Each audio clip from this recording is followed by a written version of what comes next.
Varun sir pay కావాలని కక్ష కట్టేసే శివకుమార్ చేస్తున్న రిమాండ్ ఇది కానీ అన్యాయం జరిగిందంటే నాకు అన్యాయం జరిగితే ఏ కామన్ పీపుల్ కు న్యాయం జరగదు. ఇది ఎస్ఎస్ఓ ఇప్పుడు మాట్లాడారు సార్. మొన్న సైదులు సార్ అని ఆయన వచ్చినారు, ఇప్పుడు ఇంకొక సార్ వచ్చినారు. ఆయనకు కూడా ఈ కేసు నేను గత 8 నెలల జూలై నుంచి నేను ఈ పిఎస్ చుట్టూ తిరగడం జరిగింది. నా ఇల్లు కబ్జా జరిగింది సార్, ఫోర్జరీ జరిగిందని తిరుగుతూనే ఉన్నాను. వాళ్లకు అక్యూజ్ లకు శివకుమార్ డబ్బులు తిని వాళ్ళకు ఫేవర్ చేస్తున్నారు.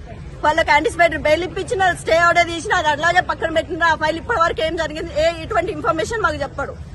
ఆ రోజు జరిగిన గొడవ గురించి కూడా నేను కంప్లైంట్ ఇస్తాను. నాది జస్ట్ పిటిషన్ మాత్రమే చేసినారు, వాళ్ళది మాత్రం ఎఫ్ఐఆర్ చేసినారు.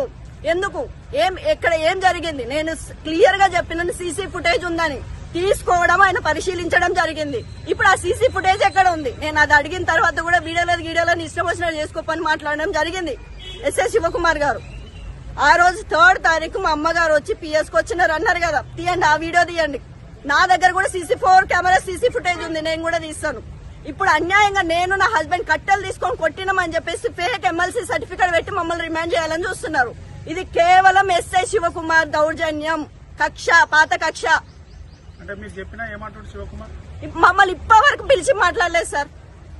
ఆ రోజు ఎఫ్ఐఆర్ కంటెంట్ లో మీ అమ్మగారిని మీరు కొట్టారా, మీ అమ్మగారేనా, మీరు కూతురేనా, మీరు అల్లుడేనా, ఒక్క మాట ఇప్పటివరకు ఎస్ఐ శివకుమార్ నాతో మాట్లాడలేదు.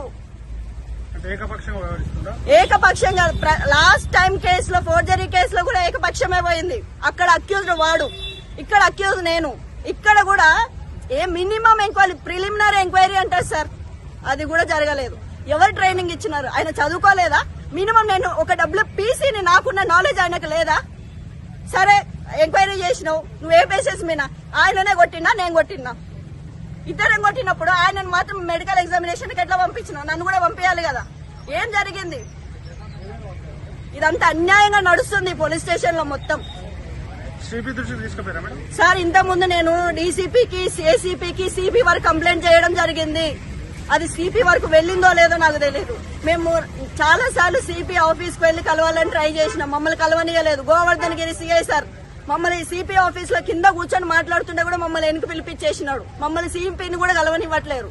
మరి నేను యూనిఫామ్ వేసుకున్న నా పరిస్థితి ఎట్లా ఉంటే కామన్ పీపుల్ పరిస్థితి ఎట్లా ఉంది? నేను ఈ కనీసం ఈ ద్వారా మీరు సిపి దగ్గర పోతే నేను ప్రతిదీ క్లియర్ గా మాట్లాడడానికి సిద్ధంగా ఉన్నా విత్ ఎవిడెన్స్. ఆయన పెద్ద దొంగ అని చెప్పడానికి, అవినీతి పరుడని